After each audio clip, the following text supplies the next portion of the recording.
What's up, guys? So today is the 20th of January. It's also now Aquarius season. And today, of course, I'm excited, is the inauguration day of President Trump. Soon to be President Trump, I guess. And I decided to just look at the chart just to basically, get an idea of what's going on today.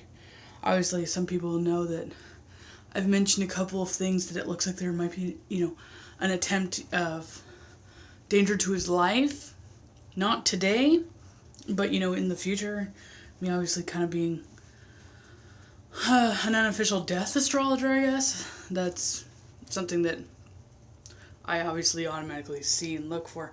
But luckily today, we have no hard aspects to the sun, which is good because the sun represents the self and in certain ways when you're reading charts. Obviously, there's a couple different ways you could read charts here. And then another thing that I find fascinating is that the North Node, the nodes themselves, have gone stationary, which is direct today. And I find that fascinating as well because when he won the actual Republican nomination, there was a significant aspect within his own natal chart to transit with the node.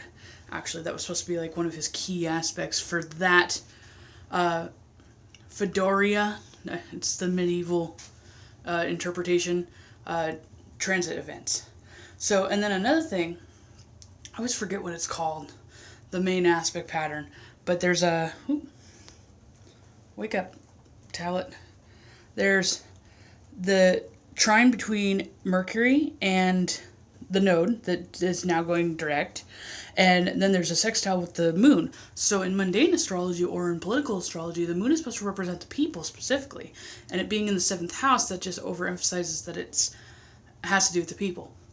So it being sextile to Mercury in the 9th house, which is in Capricorn still, and then also Pluto's in there too. Plutocracy is actually the more or less the synonym in astrological terminology for capitalism. So with both of them being in Capricorn and then being in the 9th house, which is of the mind and beliefs, the sextile between the moon, which is the people, with that kind of ideology, emphasizes that everybody's sick of the socialist kind of bullshit that's been, kind of thrown onto people, and they're over the whole Bernie phenomenon. I mean, obviously the Bernie fans aren't, but the majority of the country has spoken, and they're against that, and they're unifying with what would be considered America's true, I guess, I wouldn't say destiny, because that sounds really tacky, but the concept that the free market and capitalism, which America was founded on. So this is going to be like the turning point for, instead of us going more of into a Neptune and Pisces Karl Marxist kind of thing, where America is going to embody its natal Aquarius moon and go against the collective globalism with the aid of Trump, obviously. And we're going to go back to more of our founding kind of ideologies. And also he has in his own chart Mars in the 12th house in Leo. And also he does have a Uranus-Sun conjunction on his MC. So if you look here, we have Uranus in the 12th house. So in a way with his chart, because his Sun is conjunct Uranus, the symbol or the location of Uranus and the aspects that play into that would also represent Trump.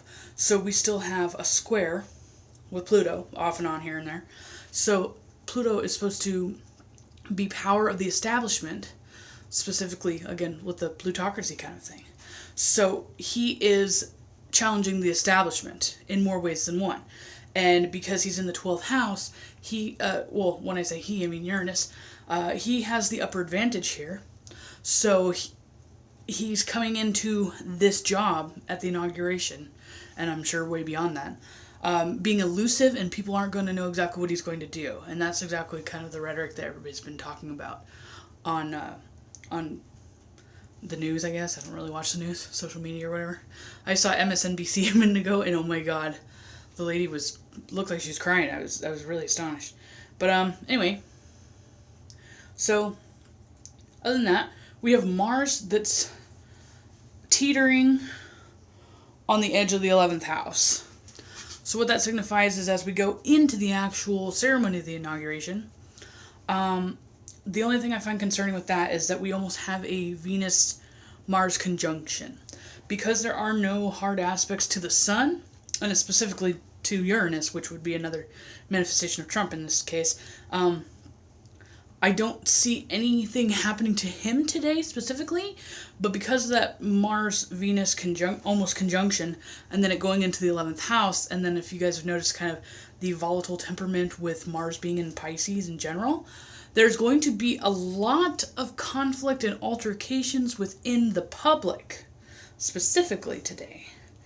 And I definitely would say that because we also have Neptune in the 11th house near Venus, and it's trine the moon. So yes, it's going to cause a lot of support for Trump to come out of the woodworks and try to defend him, protect him, or defend the day.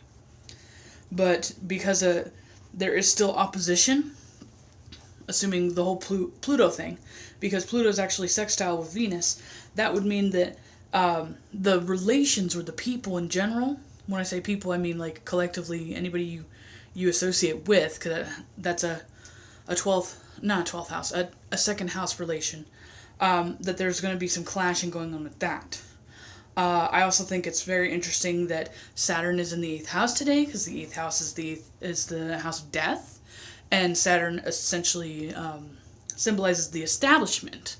So as the node goes direct today, which is significantly tied to Trump's perfection chart for last year, going into this year still until his birthday, this symbolizes that this is the death of the establishment. And I think that this is actually what Baba Vanga, the psychic from Bulgaria that died in 1996, I think this is what she means when Obama was the last president.